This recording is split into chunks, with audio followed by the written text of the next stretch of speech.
الحمد للہ وکفا والصلاة والسلام علی عباده الذین اصطفا خصوصا علی افضلهم وخاتم النبیین محمد الامین وعلی آلہ وصحبہ اجمعین اما بعد فاعوذ باللہ من الشیطان الرجیم بسم اللہ الرحمن الرحیم یا ایھا الذین آمنوا اذا نودی للصلاة من یوم الجمعة فاسعوا الى ذکر اللہ وذروا البیع ذالکم خیر لکم ان کنتم تعلمون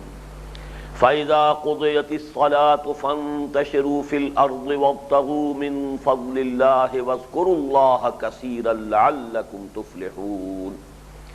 وإذا رأوا تجارة أو لهوا انفضوا إليها وتركوك قائما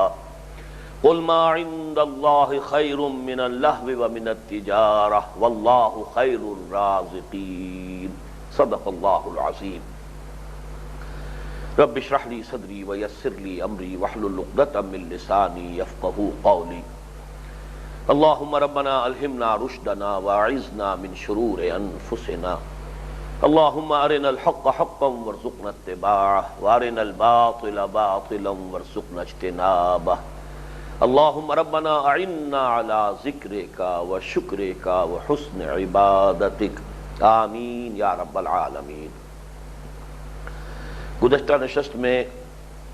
ہم نے جمعے کی جو حکمت ہے، غرض و غایت ہے،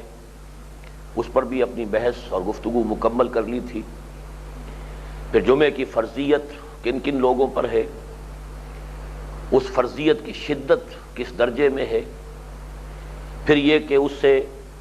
کسل کی بنا پر یا محض اس کو غیر اہم سمجھتے ہوئے اس جمعے سے محروم رہنا، اس کو ترک کرنا، اس کی کس درجے میں مذمت ہوئی ہے، یہ مضامین جو ہیں زیر بحث آ چکے ہیں۔ اب اس وقت سب سے پہلا موضوع ہے آداب جمعہ۔ آداب جمعہ میں سے ایک ادب جو ہے اس سے پہلے زیر بحث آ چکا ہے، اور وہ یہ ہے کہ جمعے کا غسل واجب کے درجے میں ہے۔ میں اس ضمن میں بھی چاہتا ہوں کہ آپ کو کچھ احادیث سنا دوں، اس کی حکمت بھی سامنے واضح ہے بالکل۔ یہ سارے احکام آداب کے ضمن میں جو آئے ہیں وہ اسی لیے ہے کہ جب مسلمان جمع ہوں تو ماحول جو ہے بڑا تر و تازہ ہونا چاہیے، بجائے اس کے کہ ایک دوسرے کی پسینے کی بو سے ایک دوسرے پر ناگواری کی کیفیت ہو رہی ہو۔ عطر لگا کر آئیں، خوشبو لگائیں، اچھے کپڑے پہنیں، غسل کر کے آئیں، صاف ستھرے ہو کر آئیں، انسان کے اعصاب بھی تر و تازہ ہوں، انسان کا جو کسی شے کی تلقی کرنے کا، قبول کرنے کا ریسیپشن جو ہے، اس کے لیے بھی اس کے تمام حواس جو ہے پوری طرح تر و تازہ ہوں، الرٹ ہوں۔ یہ کیفیت جو ہے مقصود ہے تاکہ اصل شے جو خطبہ ہے اس سے جو مقصود ہے وہ حاصل ہو سکے۔ تو غسل کے بارے میں یہ حدیث آپ کو سنا رہا ہوں۔ حضرت عبداللہ ابن عمر رضی اللہ تعالی عنہما سے متفق علیہ روایت ہے، بخاری اور مسلم دونوں کی۔ اذا جاء احدکم الجمعۃ فلیغتسل، جب تم میں سے کوئی شخص جمعے کے لیے آئے تو غسل کرے۔ میں تو جب ان حدیث کو پڑھتا ہوں تو سمجھتا ہوں کہ متصلاً قبل غسل کرنا، اگر کوئی شخص روزانہ صبح کے وقت غسل کا عادی ہے اور اس نے جمعے کے روز بھی صبح ہی کے وقت غسل کیا ہے، تو میں سمجھتا ہوں کہ جو یہاں تاکید ہے اور جو حکمت ہے اصل وہ پوری نہیں ہو رہی۔ اذا جاء احدکم الجمعۃ فلیغتسل، جب تم میں سے کوئی شخص جمعے کے لیے آئے تو غسل کرے۔ حضرت ابو سعید خدری رضی اللہ تعالی عنہ سے یہ روایت موجود ہے، غسل الجمعۃ واجب علی کل محتلم، جمعے کا غسل ہر بالغ پر واجب ہے، اگرچہ فقہا کا کہنا یہ ہے کہ یہ وجوب جو ہے اختیاری وجوب ہے، یہ وجوب اس درجے میں نہیں، فرضیت کے درجے میں نہیں ہے۔ یہ بہرحال فرق جو ہے یہ فقہا کا کام ہے کہ وہ اس میں فرق و تمیز قائم کرتے ہیں۔ اس کی مثالیں اور بھی اسی سورہ جمعہ کی اگلی آیت میں بھی آئیں گی، لہذا اس کو نوٹ کر لیجئے کہ ہمیشہ جو فعل امر ہوتا ہے وجوب کے لیے نہیں ہوتا، عام طور پر وجوب کے لیے ہے، لیکن یہ ہے کہ بعض اوقات بظاہر فعل جو ہے وہ امر کا ہے لیکن اس میں استحباب ہے، پسندیدگی ہے، تاکید ہے، لیکن اسے فرضیت یا وجوب کے درجے میں قانونی اعتبار سے شمار نہیں کیا جا سکتا۔ حضرت سمرہ رضی اللہ تعالی عنہ سے روایت ہے کہ حضور نے فرمایا من توضأ یوم الجمعۃ فبها ونعمت، جو شخص جمعے کے دن وضو کرے چلیے وہ بھی ٹھیک ہے، اور وہ بھی غنیمت ہے، نعمت ہے، غنیمت ہے۔ وَمَنِ اغْتَسَلَ فَالْغُسْلُ أَفْضَلُ، جو کوئی غسل کرے گا تو وہ غسل افضل ہے۔ اب اس حدیث نے گویا کہ ثابت کر دیا، اور فقہا کا یہی کام ہوتا ہے کہ جملہ احادیث جو ہے وہ سامنے رکھ کر، اور حکمت جو ہے قرآن مجید میں جو مضامین آئے ہیں ان کی حکمت کو پیش نظر رکھ کر پھر درجہ معین کریں کسی فعل کا کہ آئے یہ فرض عین کے درجے میں ہے یا یہ کہ یہ ایک استحباب کے درجے میں ہے، تو یہ چیزیں یا حرام مطلق ہے یا صرف مکروہ کے درجے میں ہے۔ لیکن جو جامع حدیث آئی ہے آداب جمعہ پر، اب میں وہ آپ کو سنا رہا ہوں۔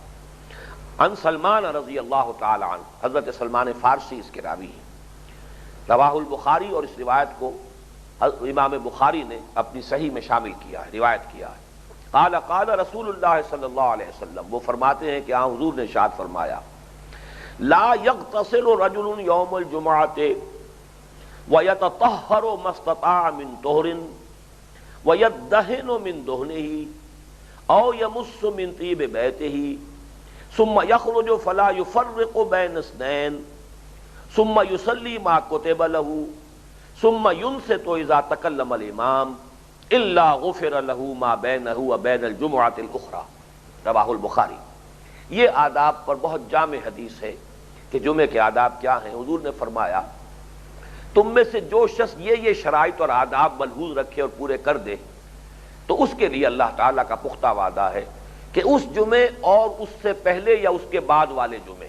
کہ دوسرا جمعہ جو آنے والا ہے وہ جو گزر چکا ہے، یہ دونوں مفہوم مراد ہو سکتے ہیں، ان کے مابین کے جتنے گناہ ہیں اللہ معاف فرما دے گا۔ یہ بات ذہن میں رہے کہ یہ گناہ کبیرہ نہیں ہوتے جو اس طریقے سے ان الحسنات یذہبن السیئات کا جو قاعدہ ہے کہ نیکیوں سے سیئات جو ہیں وہ خود بخود محو ہو جاتی ہیں، یہ صرف جو گناہ کبائر کے درجے میں ان کے لیے نہیں ہے، صغائر کے درجے، صغیرہ گناہ جو بھی ہوں گے پچھلے ہفتے میں یا اگلے ہفتے میں، ان کے لیے وہ شخص جو ہے گویا کہ اس کے لیے معافی نامہ ہے اگر اس نے یہ آداب جمعے کے ملحوظ رکھے۔ وہ آداب کیا ہیں؟ جو غسل کرے جمعے کے دن، پھر یہ کہ خوب ایسا غسل جس کے لیے دوسری حدیث میں غسل جنابت کے لفظ، پوری طرح طہارت پاکی ہر طرح کی حاصل کرے۔ وَيَتَطَهَّرُ مَا اسْتَطَاعَ مِن طُہْرٍ، حتی الامکان، ہر اعتبار سے پاکی صفائی پورے امکان بھر تک حاصل کر لے۔ وَيَدَهِنُ مِن دُهْنِهِ، پھر کوئی تیل لگائے، یعنی تر و تازگی کے لیے بال پریشان نہ ہو، بالوں کے اندر بھی تیل لگایا گیا ہو، کوئی اور چیز ہو، کوئی چکنائی ہو جس کو استعمال کیا جاؤ، دہن۔ اور یمس من طیب بیتہ، یا پھر اپنے گھر میں کوئی اس نے خوشبو رکھی ہوئی ہو، کوئی عطر ہو، اس سے وہ اپنے لباس کو، اپنے آپ کو اس کے ذریعے سے، مس کے ذریعے سے، اس لیے کہ خوشبو تو ایسے ہی بذرا لگائی جاتی ہے لیکن اسی سے یہ ہے کہ طبیعت میں ایک انشراح پیدا ہوتا ہے، خود اس کے بھی، خود دوسرے لوگ جو اس کے قریب ہیں ان کے لیے بھی۔ ثم یخرج فلا یفرق بین اثنین، پھر وہ جائے جمعے کے لیے تو مسجد میں داخل ہو تو لوگوں کو پھاندتا ہوا نہ جائے، لوگوں کو چیرتا پھاڑتا ہوا، ادھر سے ادھر کرتا ہوا، یہ لوگوں کو تکلیف نہ پہنچائے۔ یہ جو ایذا ہے لوگوں کے لیے وہ پسندیدہ شے نہیں ہے۔ ثم لا یفرق بین اثنین، خامخواہ تفریق کر کے اپنی جگہ بنوائے، یہ نہیں۔ ثم یصلی ما کتب لہ، پھر پڑھے نماز جو بھی اللہ نے اس کے مقدر میں لکھ دی ہو۔ یعنی ظاہر بات ہے کہ اس حدیث کو جس پر ابھی ہمیں بحث کرنی ہے، اگر پہلی گھڑی میں کوئی پہنچ گیا ہے، پہلی ساعت میں، تو بڑا وقت ہے اس کے پاس، وہ نوافل ادا کرے، نماز پڑھے، قرآن مجید کی تلاوت کرے، ذکر اذکار میں لگا رہے۔ ثم یصلی ما کتب لہ، پھر جو بھی مقدر میں ہو جتنی اتنی نماز ادا کرے۔ ثم ینصت اذا تکلم الامام، پھر جب امام کلام کرے، خطبہ دے تو خاموش رہے۔ الا غفر له ما بینہ وبین الجمعۃ الاخری، اگر یہ سارے آداب و شرائط پورے کر دے کوئی شخص تو جو بھی گناہ ہے صغائر، صغیرہ گناہ، پچھلے جمعے سے لے کر اس جمعے تک یا اس جمعے سے لے کر اگلے جمعے تک اللہ تعالیٰ ان کو معاف فرما دے گا۔ اسی طریقے سے ایک اور حدیث میں، مجھے آج اس کا متن نہیں مل سکا، ایک حدیث جو ہے وہ اس معنی کی بھی ہے کہ حضور نے ترغیب دی کہ تم میں سے جس شخص کے لیے بھی ممکن ہو وہ اپنے محنت کے لباس کے علاوہ، مثلا کوئی شخص لوہار ہے، اب کام کرتا ہے تو ظاہر بات ہے کہ اس کے کپڑوں پر کہیں سیاہی لگی ہوگی، کہیں اور کوئی تیل جو ہے لگا، گریس کے کوئی دھبے لگے ہیں، تو اگر تمہارے لیے ممکن ہو، اتنی استطاعت ہو، تو جمعے کے لیے ایک علیحدہ جوڑا مخصوص کر لو۔ اپنے یہ مشقت والے کپڑے جمعے کے دن نہ پہنا کرو، بلکہ اس کے لیے ایک علیحدہ جوڑا جو ہے اس کو فراہم کر لو تاکہ جمعے کے دن وہ جوڑا زیب تن کر کے جاؤ۔ تو یہ بھی گویا کہ یہ آداب میں سے، اور جیسا کہ میں نے عرض کیا ان سب کا مقصد کیا ہے؟ پرسکون ماحول، فرحت بخش ماحول، ایسا نہ ہو کہ انقباض ہو اور وہ جیسا کہ میں نے پہلے الفاظ استعمال کیے، بغیر غسل کیے آ گئے، گرمی کا موسم ہے، پسینے ہیں، پسینوں کی بوئیں جو ہے ایک دوسرے کو پریشان کر رہی ہیں، یہ بات نہ ہو، بلکہ ہر طرح سے کھلا ہوا ماحول، تر و تازہ ماحول، اس کے اندر تاکہ اب جو بات امام کہہ رہا ہے وہ سیدھی جائے، تمام انسان کے جو بھی حواس ہیں وہ پوری طرح کھلے ہوئے ہیں، ریسیپٹیو موڈ کے اندر ہے، اس سے وہ بات جو ہے وہ اس کے قلب میں اترتی چلی جائے، جو اصل مقصود ہے جمعے کا۔ تو یہ ہے در حقیقت اس کے آداب۔ پھر آداب خطبہ میں سے، یہ تو آداب جمعہ ہوئے، آداب خطبہ میں سے کیا ہے؟ حاضرین کے لیے یہ ہے کہ خاموشی لازم ہے، اور اس درجے اس میں تو تاکید ہے، میں حدیث سے سنا رہا ہوں، عن ابی ہریرہ رضی اللہ تعالی عنہ ان رسول اللہ صلی اللہ علیہ وسلم قال اذا قلت لصاحبك یوم الجمعۃ انصت والامام یخطب فقط لغوت۔ یہ حدیث تو بہت کثرت سے آئی ہے، ترمذی، نسائی، یہ تمام اور دوسری کتابیں جو ان میں موجود ہے کہ جب جمعے کے دن خطبہ دے رہا ہو امام، اور اگر کسی شخص نے کلام کیا اور تم نے اس کو روکنے کے لیے کہا انصت، خاموش ہو جاؤ، فقط لغوتا، تم نے بھی لغو حرکت کی، یعنی یہ بھی نہیں ہے کہ تم اسے کہو اشارے سے، کنایے سے، کسی طریقے سے اس کو سمجھاؤ خدا کے لیے، چپ رہو، لیکن زبان سے اگر تم نے کہا تو گویا کہ تم نے خود ایک آواز پیدا کر دی، حالانکہ وہاں مطلوب ہے پن ڈراپ سائلنس، ہم تن سب متوجہ ہوں ادھر جو امام کہہ رہا ہے، جو خطبہ دیا جا رہا ہے، جس کے لیے یہ سارا اہتمام ہوا ہے، ساری بساط بچھائی گئی ہے، اس میں کہیں بھی کسی طرح سے کوئی ڈسرپشن نہ ہو، کہیں بھی اس کے اندر کوئی جو ہے خلل واقع نہ ہو۔ تو اذا قلت لصاحبک یوم الجمعۃ والامام یخطب انصت فقط لغوت، تم نے بھی لغو حرکت کی۔ ایک بڑی عجیب روایت آج میری نگاہوں سے گزری ہے، یہ حضرت عبداللہ ابن عمر رضی اللہ تعالی عنہما کا ایک فعل ہے، عمل ہے، اس کو ہم اثر کہیں گے، اس لیے کہ خبر کہلاتی ہے، وہ حضور صلی اللہ علیہ وسلم کا قول ہو، فعل ہو، تقریر ہو، اس کو ہم خبر کہتے ہیں، اخبار، اور اثر یا آثار ہے وہ صحابہ کا عمل، فعل، تقریر، وہ آثار کہلاتے ہیں، اور حدیث مجموعہ ہے اخبار اور آثار دونوں کا۔ تو حدیث تو یہ ہے، لیکن یہ حضور کا قول نہیں ہے، حضور کا عمل نہیں ہے، بلکہ ایک صحابی رسول عبداللہ ابن عمر رضی اللہ تعالی عنہما کا فعل ہے، اور یہ امام مالک نے روایت کیا ہے، روا مالک عن نافع مولا ابن عمر رضی اللہ تعالی عنہما۔ یہ جو روایت ہے اس کو کہا جاتا ہے کہ یہ گویا کہ ذہبی ہے، یہ سلسلۃ الذہب ہے روایت حدیث کا، مختصر ترین لنک یہی ہے۔ امام مالک سے براہ راست جو ہے ملاقات ہے حضرت نافع کی، جو حضرت عبداللہ ابن عمر کے آزاد کردہ غلام تھے۔ تو مالک ان نافع ان عبداللہ ابن عمر، یہ شارٹسٹ چین ہے حدیث کی، اسی لیے اس کو سلسلۃ الذہب کہتے ہیں حدیث کے اندر، کہ یہ روایات جو آتی امام مالک نے کیا حضرت نافع سے، حضرت نافع جو ہیں انہوں نے وہ روایت کی عبداللہ ابن عمر سے، تو یہ اتنی کلوز ہے، اس کے لنکس اتنے جڑے ہوئے ہیں، اتنے یقینی اور حتمی ہیں کہ اس کو روایت حدیث کا سلسلۃ الذہب کہا جاتا ہے۔ تو اسی میں یہ حدیث ہے کہ وہ فرماتے ہیں کہ ان ابن عمر رأى رجلان يتحدثان والامام يخطب يوم الجمعہ فحسبهما ان اسمتا۔ عبداللہ ابن عمر رضی اللہ تعالی عنہما نے دیکھا جمعے کے دن جب کہ امام خطبہ دے رہا تھا، اب ہو سکتا ہے وہ حضرت عمر ہو، حضرت ابو بکر ہو، حضرت عثمان ہو، حضرت علی ہو رضی اللہ تعالی، ظاہر بات ہے ان سب کا عہد حضرت عبداللہ ابن عمر نے پایا ہے۔ پھر یہ کہ حضرت معاویہ ہو سکتے ہیں، عبداللہ ابن عمر نے ان کا زمانہ بھی پایا ہے، حضرت حسن ہو سکتے ہیں، تو جو بھی امام تھے وہ مسجد نبوی میں تھے یا کسی اور جگہ پر ہے، واللہ عالم، اس میں اس کی صراحت نہیں ہے۔ تو امام خطبہ دے رہے ہیں اور حضرت عبداللہ ابن عمر جماعت میں موجود ہیں رضی اللہ تعالی عنہما، انہوں نے دیکھا دو اشخاص گفتگو کر رہے ہیں، فحسبہما، تو کنکریاں اٹھا کر ان کو مارا، کنکریوں سے در حقیقت متوجہ کیا، متنبہ کیا، انسمتا کہ خاموش ہو جاؤ، یعنی وہ بات کے زبان سے بات نکالی یہ نہیں کہا،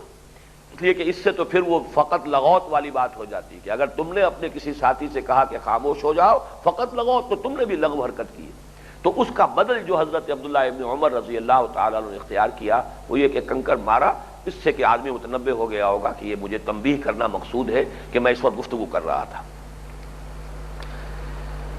اس خطبے میں اب ہوتا کیا تھا، یہ ہے بہت اہم مضمون، کہ جب ہم نے یہ دیکھا کہ جمعے کی اصل فضیلت، اصل اہمیت، اصل غرض و غایت وہ تو در حقیقت خطبے کے ساتھ ہے، خطبے میں ہوتا کیا تھا اس موضوع پر جو مشہور ترین روایت ہے، اور میں سمجھتا ہوں کہ مختصر ترین ہونے کے باوجود بہت جامع روایت ہے، یہ حضرت جابر ابن سمرہ سے ہے رضی اللہ تعالی عنہ، اور امام مسلم نے اسے روایت کیا ہے۔ عن جابر ابن سمرہ رضی اللہ تعالی عنہ قال کانت للنبی صلی اللہ علیہ وسلم خطبتان یجلس بینہما یقرأ القرآن ویذکر الناس۔ نبی اکرم صلی اللہ علیہ وسلم کے دو خطبے ہوتے تھے جن کے مابین آپ تھوڑی دیر کے لیے تشریف فرما ہوتے تھے، بیٹھ جاتے تھے۔ کرتے کیا تھے؟ قرآن کی تلاوت کرتے تھے اور لوگوں کو تذکیر کرتے تھے، نصیحت کرتے تھے۔ معلوم ہوا کہ خطبے کی اصل غرض و غایت قراءت القرآن اور تذکیر کے یہاں دونوں مفہوم ہوں گے، تذکیر بالقرآن بھی اور تذکیر خود قرآن کی بھی۔ ایک ہے قرآن کے ذریعے سے تذکیر، لوگوں کو واعظ، نصیحت، یاد دہانی کرنا قرآن مجید کے ذریعے سے، جیسے کہ سورہ قاف ختم ہوئی ہے اسی آیت پر، فذکر بالقرآن من یخاف وعید۔ قرآن کے ذریعے سے تذکیر کیجئے ان لوگوں کو کہ جن کے دلوں میں کچھ خوف ہے اللہ کی وعید کا۔ اللہ تعالیٰ نے جو بھی قرآن مجید کے اندر جو بھی ڈرایا ہے جن چیزوں سے، جن لوگوں کے دل میں ذرا بھی اس کا خیال ہے اور خوف ہے، تو وہ آپ کو اس قرآن کے ذریعے سے یاد دہانی کرائیں گے اور انہیں فائدہ ہوگا۔ سَيَذَّكَّرُ مَن يَخْشَىٰ وَيَتَجَنَّبُهَا الْأَشْقَىٰ، جس کے اندر بھی وہ خشیت ہے وہ نصیحت اخذ کر لے گا۔ تو یہاں فرمایا گیا کہ قرآن پڑھتے تھے اور تذکیر کرتے تھے، تو میں نے عرض کیا تذکیر قرآن کے ذریعے سے بھی ہو گئی اور تذکیر خود قرآن کی بھی ہو رہی ہے۔ یہ تعلیم القرآن کا اصل میں گویا کہ نظام تعلیم بالغاں ہے کہ جو حضور نے خطبہ جمعہ کے ذریعے سے جس کا کہ اجرا فرمایا ہے۔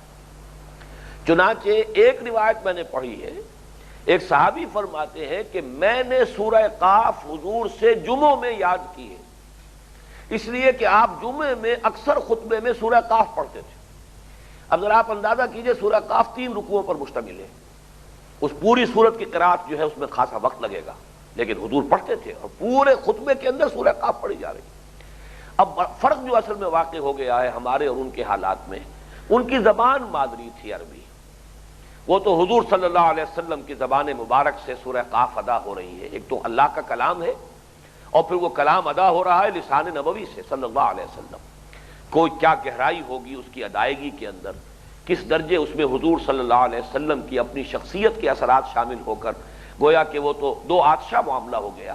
اب اس کا جو ہے قلب کے اوپر نزول ہو رہا ہے براہ راست، تیرے ضمیر پہ جب تک نہ ہو نزول کتاب، گرہ کشا ہے نہ راضی نہ صاحب کشاف۔ تو اصل میں تذکیر قرآن کی بھی اور تذکیر قرآن کے ذریعے بھی، یہ دونوں مقصد ہو گئے خطبے کے اندر قرآن مجید کی تلاوت کے ذریعے سے۔ گویا کہ آپ اور بھی خطبوں کے اندر اور الفاظ بھی ملتے ہیں مختلف خطبات نبویہ کے، لیکن اس کا میجر پورشن جو تھا وہ قرآن مجید کی یقرأ القرآن ویذکر الناس۔ آپ قرآن پڑھتے تھے اور لوگوں کو یاد دہانی کراتے تھے، یاد دہانی قرآن کی بھی اور یاد دہانی قرآن کے ذریعے سے۔ اگر فرض کیجئے کہ وہ صورتیں پڑھی جا رہی ہیں جن میں احکام آئے ہیں، وہ آیات پڑھی جا رہی ہیں، تو ان احکام کی یاد دہانی ہو گئی۔ اگر کوئی جنت اور دوزخ کا تذکرہ ہو رہا ہے تو گویا کہ جنت اور دوزخ پر ایمان جو ہے اس کو تازہ ہونا جو ہے وہ مقصد حاصل ہو گیا۔ یہ ہے اصل میں کہ جو خطبے کا اصل مقصد ہے۔ اسی لیے میں نے عرض کیا تھا کہ یہ ایک نظام تھا تعلیم بالغاں کا، یہ گویا کہ ہفتے وار اجتماع تھا حزب اللہ کا، اور اس میں عمل وہی جاری ہے، یتلو علیہم آیاتہ ویزکیہم ویعلمہم الکتاب والحکمہ، تلاوت کرتا ہے اور سناتا ہے انہیں اللہ کی آیات اور ان کا تزکیہ کرتا ہے۔ ان آیات ہی کے اندر تزکیہ کی تاثیر موجود ہے۔ یا ایھا الناس قد جاءتکم موعظۃ من ربکم وشفاء لما فی الصدور، یہ چیزیں ہم پڑھ چکے ہیں سورہ جمعہ کے پہلے حصے کی وضاحت کے ضمن میں۔ تو اب یہ ہے در حقیقت اصل شے، یہ ہے نظام تعلیم بالغاں، یہ ہے حزب اللہ کا ہفتے وار اجتماع، جس میں کوئی نائب رسول منبر رسول پر کھڑے ہو کر یہ فرض منصبی ادا کرے۔ اب اس میں ایک حدیث میں آپ کو اور سنا دینا چاہتا ہوں کہ حضور کے خطبے کی کیفیت کیا ہوتی تھی۔ ایک خطبہ بے جان خطبہ ہوتا ہے، اور جیسے کہ ہمارے ہاں وہ تو ہماری بدقسمت یہ محرومی ہے، بعض اکثر و بیشتر تو خطیب کتاب سے دیکھ کر پڑھ رہے ہوتے ہیں، وہ خطبہ ہوتا ہی نہیں، وہ تو خطبہ پڑھا جا رہا ہے، خطبہ دیا نہیں جا رہا۔ جیسے ایک ہے نماز، ایک ہے دعا کرنا، ایک ہے دعا پڑھنا، زمین و آسمان کا فرق ہے۔ دعا تو اصل میں ہوتی جو قلب کی گہرائی سے نکلے، آپ کے شعور سے نکلے، آپ کے اپنے پورے وجود سے وہ نکل رہی ہو، وہ دعا ہے جس اس میں آپ براہ راست مخاطب ہو گئے ہو اللہ سے. اسی لیے اقبال نے جو ہے پورا چیپٹر لکھا ہے دی میننگ آف پریئر ان اسلام. ایک پورا لیکچر پورا خطبہ اس پر ہے کہ در حقیقت وہ انائے صغیر انائے کبیر کے روبرو آتی ہے. یہ انائے صغیر ہے ہماری دی فائنائٹ ایگو, اور وہ انفائنائٹ ایگو ہے اللہ. اننی انا اللہ لا الہ الا انا, میں ہوں اللہ, میرے سوا کوئی معبود نہیں. وہ انفائنائٹ ایگو, وہ انائے مطلق اور یہ انائے صغیر. لیکن یہ انائے صغیر سامنے کھڑی ہو کر انائے کبیر سے مخاطب. یہ جو خطاب کا معاملہ اسی لیے کہا گیا ہے کہ یہ معراج المومنین ہے, الصلاۃ معراج المومنین. یہ کیفیت اگر ہے تو دعا ہے, اگر یہ کیفیت نہیں تو دعا کہاں ہے؟ وہ تو آپ پڑھ رہے ہیں, ذکر تو ہو گیا, کچھ ثواب بھی مل جائے گا, لیکن نہ وہ دعا ہے نہ نماز ہے. اسی طریقے سے جو یہ صورتحال ہے کہ خطبہ جو ہے آپ کتاب دیکھ کر پڑھ رہے ہو تو وہ بس ایک رسم ہے جو پوری ہو گئی. لیکن یہ کہ اصل میں نہ اس کو خطبہ کہا جا سکتا ہے, نہ اس میں کوئی تاثیر خطبے والی ہو سکتی. باقی اس سے بھی آگے بڑھ کر جو ہوتا ہے کہ وہ اصل خطبہ جو ہے وہ تو اکثر و بیشتر تو خطیب کو پتہ نہیں ہوتا کہ کیا خطبہ میں دے رہا ہوں. دیہات میں جو خطبے ہوتے ہیں وہ تو ظاہر بات ہے کہ وہ خطیب حضرات جو ہوتے ہیں ائمہ وہ بھی پڑھے لکھے نہیں ہوتے. لیکن یہ کہ شہروں میں بہرحال عام طور پر صاحب علم ہوتے ہیں. لیکن جب خطبہ عربی کا پڑھا جاتا تب تو سامعین کی تو شاید کوئی 1% لوگ ہوتے ہوں جو سمجھتے ہو, باقی تو زبان یار من ترکی و من ترکی نمی دانا. پھر یہ کہ اس کے لیے اگر اس کمی کو پورا کرنے کے لیے, اس کی تلافی کے لیے وہ لوکل لینگویجز میں اگر تقریریں ہو رہی ہیں, اردو میں ہو رہی ہے, کہیں پنجابی میں ہو رہی ہے, سندھی میں ہو رہی ہے, تو اس میں اور سب کچھ ہوگا, قرآن نہیں ہوگا. اس میں سیاسی بحثیں ہوں گی, اس میں اختلافی مسائل ہوں گے, اس میں دھواں دھار جو ہے گفتگو ہوگی, مجادلہ ہوگا, مناظرہ ہوگا, جو بھی ہوگا ہوگا, قرآن نہیں ہوگا. جو اصل مقصد تھا یتلو علیہم آیاتہ ویزکیہم ویعلمہم الکتاب والحکمہ, وہ مقصد فوت ہو چکا. بہرحال اب میں جو حضور کے خطبے کی کیفیت تھی, کتنا جاندار خطبہ ہوتا تھا حضور کا, وہ ڈھیلا ڈھالا خطبہ نہیں. یہ حضرت جابر ابن عبداللہ رضی اللہ تعالیٰ عنہ سے روایت ہے, کان رسول اللہ صلی اللہ علیہ وسلم اذا خطب احمرت عیناہ, جب حضور خطبہ دیتے تھے صلی اللہ علیہ وسلم آپ کی آنکھیں سرخ ہو جاتی تھی. وعلا صوتہ, آپ کی آواز بلند ہو جاتی تھی. واشتد غضبہ, آپ غضبناک ہو جاتے تھے. اب یہ 3 الفاظ نوٹ کیجئے, احمرت عیناہ, علا صوتہ, واشتد غضبہ, حتیٰ کأنہ منذر جیش یقول صبحکم ومساکم, یہاں تک کہ آپ کی کیفیت اس شخص کی ہو جاتی تھی جو کسی لشکر کو خبردار کر رہا ہو کہ دیکھو دشمن آیا چاہتا ہے, وہ صبح آ کر تم پر ٹوٹ پڑے گا یا شام کو آ کر ٹوٹ پڑے گا, تیار ہو جاؤ, پوری طرح اپنا اہتمام کر لو, اپنے ڈیفنسز کا بندوبست کر لو, اپنا اسلحہ درست کر لو, پورا اہتمام کرو, اس لیے کہ وہ وقت آیا چاہتا ہے. صبحکم او مساکم, ہو سکتا ہے کہ وہ شام کو آ جائے, ہو سکتا ہے صبح تمہارے اوپر وہ غارت گری کرنے کے لیے ٹوٹ پڑے. وَيَقُولُ بُعِثْتُ أَنَا وَالسَّاعَةُ كَهَاتَيْنِ, اور آپ اکثر فرماتے تھے دیکھو لوگوں میں اس طرح بھیجا گیا ہوں, میری بعثت ہوئی ہے کہ قیامت اور میں اس طرح ہے. وَيَقْرَنُ بَيْنَ إِصْبَعَيْهِ السَّبَابَةِ وَالْوُسْطَى, اور جمع کر لیتے تھے, جوڑ لیتے تھے آپ اپنی دونوں انگلیوں کو, انگشت شہادت اور یہ درمیانی انگلی جو ہے اس کو جوڑ کر بُعِثْتُ أَنَا وَالسَّاعَةُ كَهَاتَيْنِ, یہ اس طریقے سے. یہ قیامت جو ہے میرے بعد اب کوئی فصل نہیں ہے, میں آخری رسول ہوں, تم آخری امت ہو, اب کسی اور نبی رسول کو نہیں آنا, اب تو بس قیامت ہی آنی. اور ایک آپ کے خطبے کے الفاظ خاص طور پر میں آپ کو نوٹ کرا دوں. وَيَقُولُ, اور آپ فرماتے تھے, اما بعد فإن خیر الحدیث کتاب اللہ وخیر الہدی ہدی محمد صلی اللہ علیہ وسلم وشر الامور محدثاتها وکل بدعۃ ضلالہ. یہ آپ کے خطبہ جمعہ کے اندر اکثر و بیشتر الفاظ موجود رہتے تھے کہ دیکھو بہترین بات اللہ کی کتاب ہے, بہترین ہدایت, عملی ہدایت وہ محمد صلی اللہ علیہ وسلم کی ہدایت ہے, اور سب سے بدترین اعمال وہ ہے جو دین میں نئے ایجاد کر لیے جائیں, بدعات کر لی جائیں, اور جان لو کہ ہر بدعت گمراہی ہے. بہرحال میں اس وقت جس حدیث کو میں نے سنایا ہے آپ کو, وہ خاص طور پر اس اعتبار سے کہ آپ کا خطبہ جو ہے خطبہ ہوتا تھا, لیکچر نہیں ہوتا تھا, بے جان قسم کی گفتگو نہیں ہوتی تھی, بلکہ اس میں جوش و خروش پورے اپنے وجود کے ساتھ جو ہے وہ ذاتی اذعان اور یقین جو ہے گویا کہ اس کے ہر حرف کے اندر موجود ہوتا تھا. تو یہ آپ کے خطبے کی شان تھی. بہرحال اس جگہ پر یہ پہلی آیت تو گویا کہ ہم نے مکمل کر لی. یا ایھا الذین آمنوا اذا نودی للصلاۃ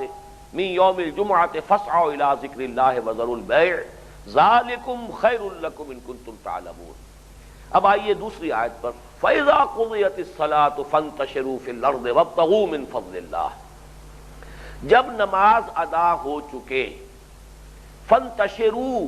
اب لفظی ترجمہ یہاں پر بھی امر کا ہے، تو منتشر ہو جاؤ، پھیل جاؤ، زمین کے اندر منتشر ہو جاؤ، وَابْتَغُوا مِن فَضْلِ اللَّهِ، اللہ کا فضل تلاش کرو۔ یہاں یہ ثانوی چیزیں ہیں، لیکن یہ کہ نوٹ کر لیجئے کہ رزق کے لیے انسان جب کوشش کرتا ہے تو قرآن تصور یہ دینا چاہتا ہے کہ اللہ کا فضل ہے جو کچھ تمہیں ملے گا، تم اسے اپنی کمائی نہ سمجھنا۔ محنت تم کرو گے، بھاگ دوڑ تم کرو گے، دکان پر تم بیٹھو گے، کارخانے میں تم کام کرو گے، کھیت میں تم کام کرو گے، لیکن جو کچھ مل جائے اسے اپنی محنت کا نتیجہ، اپنی کمائی، اپنے صلاحیت اور اپنی ذہانت اور اپنی پلاننگ کا کوئی ثمرہ نہ سمجھنا کبھی، کیونکہ یہ ہوگا تو پھر تمہارا ذہن اور تمہارا مزاج قارون کا ہو جائے گا۔ اوتیتہ علی علم عندی، جو کچھ مل جائے اسے فضل سمجھو کہ اللہ تعالیٰ کی دین ہے، اس کی عطا ہے، اور یہ بلا استحقاق اس نے مجھے دے دی۔ وابتغوا من فضل اللہ واذکروا اللہ کثیرا لعلکم تفلحون، اور اللہ کو یاد رکھو کثرت کے ساتھ۔ یہ ذکر کثیر اب کیا ہے؟ نماز ادا ہو چکی، خطبہ بھی ہو چکا، یہ ذکر جو ہمتاً ذکر تھا، نماز بھی ہمتاً ذکر، خطبہ بھی ہمتاً ذکر، وہ پورا ہو گیا۔ اب جاؤ معاشی جد و جہد میں لگو، لیکن ذکر جو ہے مسلسل جاری رہے۔ یہ ذکر اب کون سا ہوگا؟ اس کو ہم ذکر قلبی بھی کہہ سکتے ہیں، ذکر نفسی بھی کہہ سکتے ہیں، ہر آن اللہ یاد رہے۔ ذکر کہتے ہیں استحضار اللہ فی القلب، اس پر مکمل ہماری بحثیں ہو چکی ہیں منتخب نصاب کے حصہ دوم کے درس میں، جبکہ سورہ آل عمران کے وہ آخری آیات کا جو درس ہے اس میں یہ تمام مضامین سامنے آ چکے۔ ذکر کہتے کسے؟ فکر کسے کہتے ہیں؟ الذین یذکرون اللہ قیاما وقعودا وعلی جنوبہم ویتفکرون فی خلق السماوات والارض۔ فقر قرآن اختلاط ذکر و فکر، ذکر اور فکر دونوں کو جمع کرنے سے اصل میں قرآن مجید جو تمہیں راستہ بتانا چاہتا ہے روحانی ترقی کا اور تقرب اللہ کا، وہ ان دونوں چیزوں پر مشتمل ہے۔ بہرحال یہاں پہ مراد ہوگا یا پھر وہ عدیہ معصورہ ہے، آدمی جو کام بھی کر رہا ہے اس کے لیے کوئی نہ کوئی دعا ہے۔ اس اعتبار سے ذکر کثیر تو تم کرو گے تبھی فلاح ملے گی۔ یہ نہ سمجھنا کہ اب مسجد سے نکلے تو ذکر ہو چکا، اب غافل ہو جائیں، نہیں، یاد رکھو ہر آن۔ یہ تو گویا کہ گاڑھا ذکر تھا، ہمتن ذکر تھا، یہ اس لیے تھا کہ وہ ذکر راسخ ہو جائے تمہارے اندر، لیکن یہ کہ بقیہ پورے اوقات کے اندر اس ذکر کو جاری رہنا چاہیے۔ لیکن یہاں میں اس آیت کے ضمن میں خاص طور پر جس چیز کی طرف توجہ دلانا چاہتا ہوں وہ یہ ہے کہ منتشر ہو جاؤ نماز کے بعد۔ یہ بھی امر تو ہے لیکن وجوب نہیں۔ کوئی شخص فرض کیجئے جمعے کی نماز کے بعد بھی مسجد میں بیٹھا رہے اور وہ ذکر کرے، تلاوت کرے، کوئی اور سلسلہ ہو، تو اس میں کوئی شے جو ہے معنی نہیں ہے۔ یہ نہیں سمجھنا چاہیے فانتشروا ہے تو لازماً منتشر ہو جانا ہے۔ اس کے حوالے سے میں آپ کو اصل میں بات بتانا چاہتا ہوں کہ یہ جمعے کا نظام جو تھا سابقہ شریعت میں، شریعت موسوی میں، اصل جمعہ تھا انہوں نے گم کر دیا، تو ان پر بھی پھر جو ہفتہ ہے وہی ان کے لیے مقرر کر دیا گیا۔ لیکن اس ہفتے کا حکم جو ہے وہاں بہت سخت تھا، پورے دن کاروبار دنیاوی مطلقاً حرام تھا، وہ پورا دن۔ آپ کو معلوم ہے سورہ اعراف میں اس ایک قبیلے کا ذکر موجود ہے جو کہ حاضر البحر، جو ساحل پر آباد تھا اور مچھلیوں کے پکڑنے کے ضمن میں سبت کے حکم میں انہوں نے تعویل کی اور پھر جس طرح بھی ایک ہیلے بہانے سے حرام کو اپنے لیے حلال کر لیا، تو ان کو سخت ترین سزا دی گئی، مسخ۔ ان کے چہرے جو ہیں وہ بدل دیے گئے اور سوروں اور بندروں کی طرح ان کی شکلیں بنا دی گئی۔ سخت ترین عذاب ہے کہ جو دیا گیا ہے، اور کچھ ہی دنوں کے بعد ان سب کی ہلاکت واقع ہو گئی۔ شریعت محمدی علیہ صاحب صلاۃ والسلام میں یہ نرمی پیدا کی گئی۔ بحیثیت مجموعی بھی یہ بات ہے کہ شریعت محمدی آسان ہے۔ میں نے جیسا کہ پہلے عرض کیا تھا، یہ ریچولز تو تقریباً نہ ہونے کے برابر ہے۔ شاذ کوئی ریچول اس کو کہا جائے گا، حقیقت میں تو وہ تمام افعال و اعمال ہماری مصلحت، ہماری منفعت کے لیے ہیں، اس کے اندر حکمتیں ہیں، ہماری بھلائی۔ اور دوسرے یہ کہ پھر اس میں بھی آسانی، بہت آسانی۔ چنانچہ اس جمعے کے لیے، جمعے کے جو نظام ہمیں دیا گیا ہے اس میں وہ حرمت مطلق جو ہے، کاروبار دنیاوی کا حرام مطلق ہو جانا، وہ صرف اس وقت کے لیے ہے۔ اذان، اور اذان بھی اذان ثانی، اذان قدیم، وہاں سے لے کر اور نماز کے ادا ہو جانے تک اب یہ کتنا وقت لگے گا؟ 1 گھنٹہ لگ جائے گا میکسیمم۔ اس کے اندر وہ حکم ہے، اس میں کاروبار دنیاوی مطلقاً حرام ہے۔ البتہ اس لیے یہاں پر کہا گیا ہے کہ اس کو قیاس نہ کرنا سابق یوم السبت کے حکم پر کہ اب بقیہ دن بھی تم کوئی کاروبار دنیاوی نہیں کر سکتے. فَإِذَا قُضِيَتِ الصَّلَاةُ فَانتَشِرُوا فِي الْأَرْضِ وَابْتَغُوا مِن فَضْلِ اللَّهِ وَاذْكُرُوا اللَّهَ كَثِيرًا لَعَلَّكُمْ تُفْلِحُونَ. جب نماز ادا ہو جائے تو اب تم منتشر ہو سکتے ہو، پھیل سکتے ہو زمین میں، حسب ضرورت حسب منشا جاؤ اپنے کاروبار میں، دکان میں، دنیا میں، آفس میں، جہاں چاہو جاؤ، تمہیں جانے کی اجازت ہے. لیکن بس یہ کہ اہتمام رہے کہ ذکر کثیر جو ہے اس کا پورا اہتمام برقرار رہنا چاہیے. لعلکم تفلحون، تاکہ تم فلاح پاؤ. یہی بات ہے اصل میں تبکیر کے حوالے سے بھی، جو حدیث میں پہلے آپ کو سنا چکا ہوں کہ ترغیب دی گئی ہے کہ پہلی ساعت میں جو آ جائے گا اس کو اتنا ثواب ہوگا جتنا کہ ایک اونٹ کی قربانی کا ہے، دوسری ساعت میں جو آ جائے گا اس کو اتنا ثواب ہوگا جتنا ایک گائے کی قربانی کا ہے، تیسری ساعت میں جو آئے گا اتنا ثواب ہوگا جتنا کہ ایک مینڈھا سینگوں والا اللہ کی راہ میں قربان کرے، چوتھی ساعت میں جو آئے گا وہ جیسے کہ اس نے ایک مرغی جو ہے اللہ کی راہ میں دے دی، پانچویں ساعت میں جو آئے گا وہ ایسے ہے کہ جیسے اس نے ایک انڈا اللہ کی راہ میں خیرات کر دیا. اور جب امام کا خطبہ شروع ہو گیا فیضا خرج الامام، اب تو وہ فرشتے جو دروازوں پر بیٹھے ہوئے حاضری درج کر رہے تھے اب وہ اپنے رجسٹر بند کرتے ہیں اور وہ مسجد میں آ کر خود بھی خطبہ اور ذکر جو ہے سننا شروع کر دیتے ہیں. لہذا اس میں البتہ یہ ہے فقہا کا جو قول ہے اور صحیح ہے کہ فرضیت جمعہ تو پھر بھی ادا ہو جائے گی جو آیا، فضیلت جمعہ میں حصہ نہیں رہے گا. ایک فرضیت ہے، ایک فضیلت ہے. فرض تو ادا ہو جائے گا، اس کے بعد بھی کوئی شخص آیا ہے، بلکہ یہ بھی وضاحت ہے کہ ایک رکعت بھی ملی ہے تو جمعہ مل گیا اس کا. فرضیت تو اس کی ادا ہو گئی، آخر گھر سے نکلا ہے، چلا ہے، آیا ہے، بہرحال فرضیت تو ادا ہو گئی، لیکن فضیلت جمعہ میں اس کا حصہ نہیں. تو عرض یہ کرنا ہے کہ اصل میں حکمت تو یہی ہے کہ پورا دن جمعے کا اسی کام کے لیے وقف کیا جائے، لیکن آسانی یہ کی گئی ہے کہ حرمت قطعی جو ہے، حرمت مطلقہ، وہ بہت محدود کر دی گئی ہے درمیان میں 1 گھنٹے کے لیے تقریباً. یہاں تو ہر طرح کا کاروبار دنیاوی مطلقاً حرام ہے، لیکن اس کے بعد حرام نہیں ہے. البتہ جو اصل مقصد ہے، غرض و غایت ہے، اصل حکمت ہے، وہ اگر پیش نظر رہے گی تو تمہیں محسوس ہوگا کہ صبح بھی سورج نکلتے ہی بلکہ اس سے پہلے ہی مسجد میں پہنچ جاؤ اور اپنا سارا وقت جو ہے نماز تک بھی اسی یاد الہی میں، ذکر میں، تلاوت میں صرف کرو. یہ جو حدیث میں نے آپ کو سنائی تھی اس پر ایک تو قول ہے شاہ ولی اللہ دہلوی رحمۃ اللہ علیہ کا، جس سے مجھے اختلاف ہے. مجھے بقیہ علماء جو ہیں اکثر ان کی رائے سے اتفاق ہے، لیکن میں قول ان کا بھی سنا دینا چاہتا ہوں. چونکہ موطا امام مالک کی 2 شرحیں لکھی ہیں شاہ ولی اللہ دہلوی نے، ایک فارسی میں جس کا نام ہے مصفہ، ایک عربی میں جس کا نام ہے مسوہ. ان دونوں میں انہوں نے لکھا ہے مترجم گویت، مترجم یہ کہتا ہے علماء بحث دارند کہ مراد الساعت دری حدیث جزو 12 روز است یا لمحہ خفیفہ، کہ علماء کیا اس میں کلام ہے کہ آیا یہ جو یہاں گھنٹے کہے گئے، گھڑیاں کہی گئی، پہلی گھڑی، دوسری گھڑی، تیسری گھڑی، یہ جو 12 گھنٹے ہوتے ہیں دن کے انہی میں سے یہ گھنٹے ہیں، یعنی گھنٹے مراد ہیں، یا یہ کہ یہ کوئی ساعت خفیفہ ہے، یعنی زوال کے بعد سے جو ہے یوں سمجھیے کہ 5-5 منٹ کے وقفے سے ایک ساعت قرار دی جا رہی ہے. یہ میں صرف مثال کے طور پر کہہ رہا ہوں. تو شاہ صاحب کا کہنا یہ ہے کہ بر تقدیر اول وقت تبکیر از طلوع آفتاب باشد، اگر پہلی رائے ہوگی تو تبکیر کا تقاضا یہ ہوگا کہ طلوع آفتاب کے ساتھ ہی مسجد میں پہنچ جایا جائے. وہ بر تقدیر ثانی از وقت زوال، اور اگر تقدیر ثانی ہو، دوسری رائے ہو، تو پھر زوال کے فوراً بعد پہنچ جایا جائے، زوال کے وقت پہنچ جایا جائے. ظاہر پیش فقیر وجہ ثانی است واللہ عالم. اپنی رائے یہ دے رہے ہیں کہ میرے نزدیک، اس فقیر کے نزدیک دوسری رائے صحیح ہے، باقی بہتر اللہ جانتا ہے. لیکن یہ کہ دوسری بات جو کہی ہے عربی میں قلت ہوا قول اہل العلم، پہلی بات کو کہا اہل علم کا قول وہ ہے. والاصح عندی، میرے نزدیک زیادہ صحیح بات یہ ہے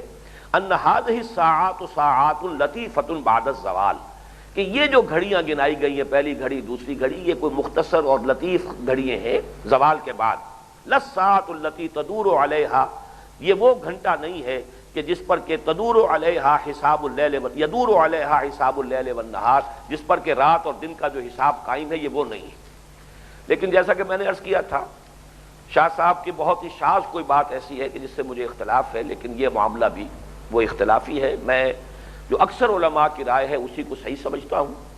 اور اس کے ضمن میں آج آپ کو ذرا ایک لمبا اقتباس سنا رہا ہوں احیاء العلوم، احیاء علوم الدین امام غزالی رحمۃ اللہ علیہ کی جو کتاب ہے اس کا اقتباس دے رہا ہوں، اس لیے کہ اس میں جو نقشہ سامنے آتا ہے میں نے خود اپنے بچپن میں وہ نقشہ دیکھا ہوا ہے.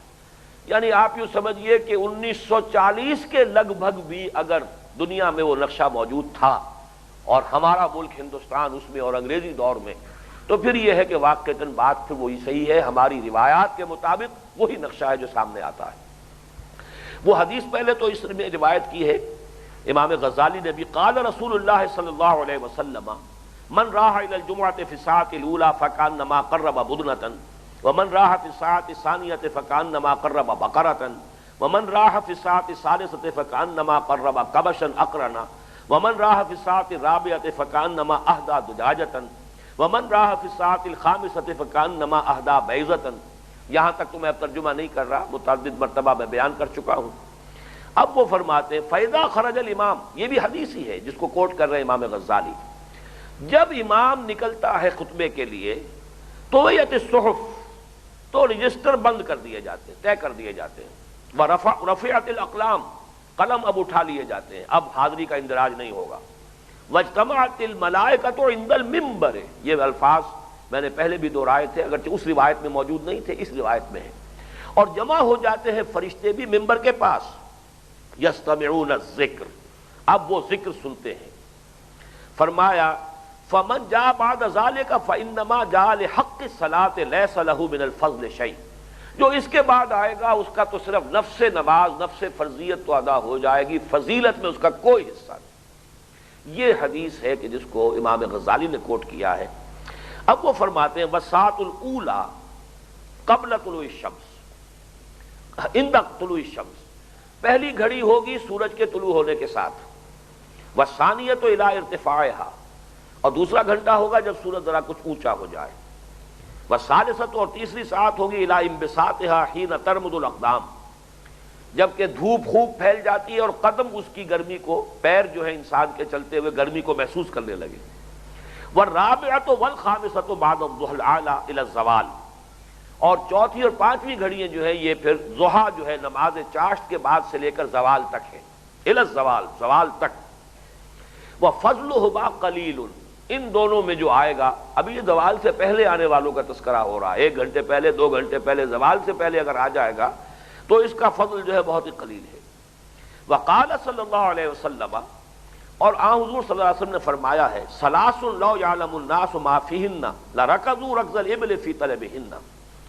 3 چیزیں ایسی ہیں کہ اگر لوگوں کو معلوم ہو جائے کہ ان میں کیا فضیلت ہے، کتنا ثواب ہے، کیا درجہ ہے، تو وہ اس طرح دوڑ کر آتے ان چیزوں کی طرف جس طرح کہ اونٹ دوڑتے ہیں ان کی طلب میں. وہ 3 چیزیں کیا؟ الاذان، اذان، خود اذان دینا جا کر، یہ سعادت حاصل کرنا. والصف الاول، پہلی صف میں جا کر انسان نماز کے اندر شریک ہو. والغدو الی الجمعہ، اور جمعے کے دن صبح سویرے جانا. وقال احمد بن حنبل رضی اللہ عنہ، اور حضرت امام احمد بن حنبل نے یہ فرمایا افضلہن الغدو الی الجمعہ، ان 3 چیزوں میں بھی سب سے زیادہ فضیلت جو ہے وہ نماز جمعہ کے لیے جلد صبح سویرے جانا ہے، سب سے بڑی ان تینوں کے اندر بھی افضل یہ ہے. وفی الخبر، اور ایک حدیث میں حضور کی طرف سے یہ بات بھی آئی ہے اذا کان یوم الجمعہ، جب جمعے کا دن ہوتا ہے قعدت الملائکۃ علی ابواب المساجد، تو فرشتے جو ہے مسجدوں کے دروازوں پر بیٹھ جاتے ہیں. بایدیہم صحف من فضۃ واقلام من ذہب، ان کے ہاتھوں میں رجسٹر ہوتے ہیں چاندی کے اور ان کے ہاتھوں میں قلم ہوتے ہیں سنہری. یکتبون الاول فالاول علی مراتبہم، وہ لکھتے جاتے ہیں اول اس کے بعد کون، درجہ بدرجہ ان کے مراتب کے مطابق. وجاء فی الخبر، اور ایک اور حدیث میں یہ بات آئی ہے ان الملائکۃ یتفقدون الرجل اذا تاخر عن وقتہ، کہ فرشتے جو ہیں جب کوئی شخص اپنے معمول سے تاخیر کر دیتا ہے تو وہ تلاش کرتے ہیں وہ کیوں نہیں آیا، فلاں شخص تو جلدی آ جایا کرتا تھا، وہ تیسری ساعت میں آتا تھا، کیا ہوا آج کیوں نہیں آیا، فلاں شخص فلاں مسلمان جو تو دوسری ساعت میں آ جاتا تھا، کیا ہوا کیوں نہیں آیا. یتفقدون الرجل اذا تاخر عن وقتہ یوم الجمعہ فیسأل بعضهم بعضا، تو ان میں سے ایک دوسرے سے یہ سوال کرتا ہے ما فعل فلان، کیا ہوا اس شخص کو، وما الذی اخرہ عن وقتہ، کس شے کی وجہ سے وہ اپنے وقت سے جو ہے تاخیر کر رہا ہے، کیوں اب تک نہیں پہنچا؟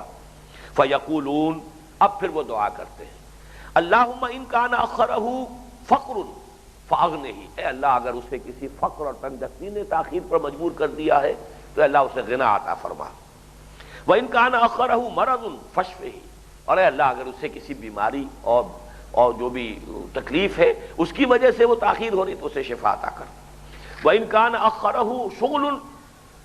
ففرغہ، اگر کسی شدید مصروفیت کی وجہ سے وہ تاخیر کر رہا ہے تو اللہ اسے فراغت کی نعمت عطا فرما، ففرغہ لعبادتک، اپنی عبادت کے لیے اسے فراغت عطا فرما، وان کان اخرہ لہو فاقبل بقلبہ الی طاعتک، اور اے اللہ اگر کسی وہ دنیاوی جو ہے وہ کھیل کے اندر مصروف ہو گیا ہے، کوئی ایسی جو ہے بات تفریح والی بات ہے، تو اللہ اس کے دل کو اپنی یاد کی طرف، اپنی طاعت کی طرف موڑ دے۔ لیکن یہ دعا کن کے لیے کر رہے ہیں فرشتے؟ ان کے لیے کہ جن کا معمول ہے پہلے آنے کا، کسی وجہ سے تاخیر ہو گئی۔ وَكَانَ يُرَى فِي الْقَرْنِ الْأَوَّلِ، اور یہ دیکھا جاتا تھا پہلی صدی میں، پہلے زمانے میں، سحرن اور بعد الفجر، کہ عین سحری کے وقت یا فجر کے فوراً بعد، میں نے جیسا کہ عرض کیا یہ منظر میں نے اپنی آنکھوں سے دیکھا ہوا ہے، صبح صبح سرسا ایک قصبہ ہے، وہ اب ہریانہ میں ہے، اس وقت وہ مشرقی پنجابی کا قصبہ تھا، ضلع حصار کا قصبہ، چھوٹا سا تھا، 20,000 25,000 کی آبادی ہوگی، لیکن یہ کہ وہاں ہندو تھوڑے تھے، مسلمان زیادہ تھے، اور آس پاس کے علاقے میں صرف مسلمان تھے، شہروں میں تو ہندو کاروبار انہی کا ہوتا تھا۔ 2/3 جو ہے قصبہ وہ مسلمانوں کا تھا، اور اس 2/3 قصبے میں ایک سڑک جسے چوسر کی سڑک کہا جاتا ہے، بیچوں بیچ شمالن جنوباً شرقاً غرباً، اور عین اس چوک میں ایک مسجد تھی، اور دہلی کی جامع مسجد کی طرح اس کی وہ کرسی اونچی تھی، نیچے دکانیں تھیں، مسجد بڑی عالی شان، بہت اونچا جو ہے اس کا مینار تھا۔ اس مسجد سے مجھے خاص شغف اس لیے ہے کہ میری بسم اللہ وہیں ہوئی ہے، میں نے قاعدہ یسرنا القرآن وہیں پڑھا ہے، تو میری تعلیم یوں سمجھیے کہ اس کا آغاز اس مسجد سے، مجھے خواب میں پاکستان آنے کے بعد یا وہ مسجد آتی رہی ہے بہت عرصے تک، اور یا اپنا وہ گھر جس میں میری ولادت ہوئی تھی اور جس میں کوئی تقریباً یوں سمجھیے کہ 10 برس کی عمر تک میں رہا ہوں، یہی 2 لینڈ مارکس ہیں میری، وہ قبل از تقسیم کی جو 15 برس کی زندگی اس کے۔ سرسے میں نے یہ منظر اپنی آنکھوں سے دیکھا، صبح سویرے لوگ آنا شروع ہو جاتے تھے اونٹوں کے اوپر، صحرائی علاقہ ہے، اونٹوں پر آتے تھے، سفید براق، ان کے عمامے، ان کے وہ جو صافے پہنے ہوئے ہیں اس کے، اور پھر یہ کہ لمبے لمبے کرتے سفید، تہبند سفید، اونٹوں کے اوپر، ایک ایک اونٹ پر 2-2 3-3 آدمی آ رہے ہیں صبح، مسجد بھر جاتی تھی، اور جمعے تک وہاں پر محفلیں منعقد ہوتی تھی۔ ایک محفل میں جماعت اسلامی کے لوگ جو اپنا لٹریچر لے کے پڑھ کر سنا رہے ہوتے تھے، لوگ جمع ہیں، لٹریچر کا مطالعہ ہو رہا ہے، کہیں درس قرآن ہو رہا ہے، کہیں درس حدیث ہو رہا ہے، لاؤڈ سپیکر تو تھا نہیں، تو مختلف چھوٹے چھوٹے ٹکڑیوں میں بٹ کر ایک ہی مسجد میں لوگ اپنے اپنے مشاغل میں، کوئی صرف قرآن پڑھ رہا ہے، تلاوت کر رہا ہے، کوئی نوافل ادا کر رہا ہے۔ تو میں یہ ذرا پڑھ دیتا ہوں آپ کو یہ عبارت، یہ نقشہ میں نے دیکھا ہے کہ وَكَانَ يُرَى فِي الْقَرْنِ الْأَوَّلِ سَحْرًا أَوْ بَعْدَ الْفَجْرِ، سحری کے وقت یا فجر کے فوراً بعد، الطُّرُقَاتُ مَمْلُوءَةً مِّنَ النَّاسِ يَمْشُونَ فِي السَّرْجِ وَيَزْدَحِمُونَ بِهَا إِلَى الْجَامِعِ، کہ لوگ جو ہیں راستے جو ہیں وہ بھر جاتے تھے لوگوں سے، اور لوگ سواریوں کے اوپر آ رہے ہوتے تھے مسجدوں کی طرف، اور راستے ان سے جو ہے ازدحام ہو جاتا تھا ان پر، کأیام العید، ایسے ہوتا تھا جیسے عید کے دنوں میں ہوتا، اور یہ حدیث بھی موجود ہے، جمعہ تو عید المسلمین، جمعہ مسلمانوں کے لیے عید کے مانند ہے، حتی اندرس ذالک، اور اس کے بعد رفتہ رفتہ یہ کیفیت بدلتی چلی گئی۔ فقیل اول بدعۃ حدثت فی الاسلام ترک البکور الی الجامع، اور یہ کہی گئی ہے بات کہ پہلی بدعت جو اسلام میں شروع ہوئی ہے، مسلمانوں میں آئی ہے، وہ جمعے کے دن صبح سویرے مسجد جانے سے رک جانا ہے، جمعے کے لیے اول وقت میں جانے کی جو ہے جب لوگوں کی عادت ختم ہوئی ہے تو یہ پہلی بدعت ہے۔ وَكَيْفَ لَا يَسْتَحْيِي الْمُسْلِمُونَ مِنَ الْيَهُودِ وَالنَّصَارَى، کیا ہو گیا مسلمانوں کو، وہ یہودیوں اور نصارہ سے شرم نہیں کرتے؟ وَهُمْ يُبَكِّرُونَ إِلَى الْبِيَعِ وَالْكَنَائِسِ يَوْمَ السَّبْتِ وَالْأُحَدِ، حالانکہ وہ الگ صبح جاتے ہیں اپنے سینیگوگز میں اور اپنے چرچز میں ہفتے کے دن اور اتوار کے دن۔ وَطُلَّابُ الدُّنْيَا كَيْفَ يُبَكِّرُونَ إِلَى رِحَابِ الْأَسْوَاقِ لِلْبَيْعِ وَالشِّرَاءِ، اور دنیا کے طالبوں کو نہیں دیکھتے کیسے منڈیوں کا رخ کرتے ہیں، صبح ہی صبح منہ اندھیرے جو ہے جا رہے ہوتے ہیں اپنے اپنے سامان لے کر جو ہے منڈیوں کے اندر، صرف بیع و شراء کے لیے اور دنیاوی فائدے کے لیے، والربح اور نفع کمانے کے لیے۔ فلم لا یسابقہم طلاب الآخرہ، تو کیا وجہ ہے، لما لا یسابقہم طلاب الآخرہ، آخرت کے طالب ان سے اس مسابقت میں آگے کیوں نہیں نکلتے؟ وَيُقَالُ إِنَّ النَّاسَ يَكُونُونَ فِي قُرْبِهِمْ عِنْدَ النَّظْرِ إِلَىٰ وَجْهِ اللَّهِ سُبْحَانَهُ وَتَعَالَىٰ عَلَىٰ قَدْرِ بُكُورِهِمْ مِنَ الْجُمْعَةِ، اور یہ بات بھی کہی ہے کہنے والوں نے، قیامت کے دن اللہ تعالیٰ کے دیدار میں لوگوں کو اتنی ہی سبقت حاصل ہوگی، جلدی دیدار نصیب ہوگا جتنا کہ وہ جلدی جمعے کے لیے جمعے کے دن مسجدوں میں حاضر ہوتے تھے۔ وَدَخَلَ ابن مسعود رضی اللہ عنہ بُكْرَةً إِلَى الْجُمْعَةِ بُكْرَةً الْجَامِعَةِ، اور ایک صبح کو جمعے کے دن حضرت عبداللہ ابن مسعود رضی اللہ تعالی عنہ بہت صبح سویرے مسجد جامع میں داخل ہوئے، فرآ ثلاثۃ نفر قد سبقوہ بالبکور، تو انہوں نے دیکھا کہ 3 اشخاص ان سے پہلے بازی لے گئے، سبقت لے گئے، پہلے پہنچے ہوئے مسجد میں۔ فاغتم لذالک، تو نہایت غمگین ہو گئے حضرت عبداللہ مسعود اس پر، وجعل یقول فی نفسہ معاتبا لہا، اور انہوں نے اپنے آپ کو عتاب کرتے ہوئے اپنے دل میں یہ کہنا شروع کیا، رابع اربعۃ، تم تو 4 میں کے چوتھے ہو، وما رابع اربعۃ من البکور ببعید، اور یہ جو 4 میں کا چوتھا ہونا ہے یہ تو پھر بکور جو ہے اس میں سے اسے کوئی حصہ نہیں ملتا۔ یہ کیفیت جمعے کی، جیسا کہ میں نے عرض کیا، یہ ہے کہ جو پسندیدہ ہے، جو مطلوب ہے، جو مقصود ہے۔ البتہ جہاں تک فرضیت کا تعلق ہے وہ صرف آسانی کر دی گئی کہ اذان کے بعد سے لے کر جماعت کے ادا ہو جانے تک۔ بہت ہی مختصر سا مضمون ابھی اس سورہ مبارکہ کا باقی رہ گیا ہے، اب یہ قرض انشاءاللہ کل ہم ادا کریں گے، لیکن نوٹ کر لیجئے کہ کل اصل میں ایک تقریر ہوگی حقیقت نفاق کے موضوع پر، وہ ہے ہمارا جو کل کا اصل موضوع ہے، جو کہ اگلا درس ہے سورۃ المنافقون کا، اور اس سے پہلے جو ہے میں حقیقت نفاق کے موضوع پہ تقریر کرنا چاہتا ہوں، تو آپ حضرات اس کے لیے خصوصی اہتمام کی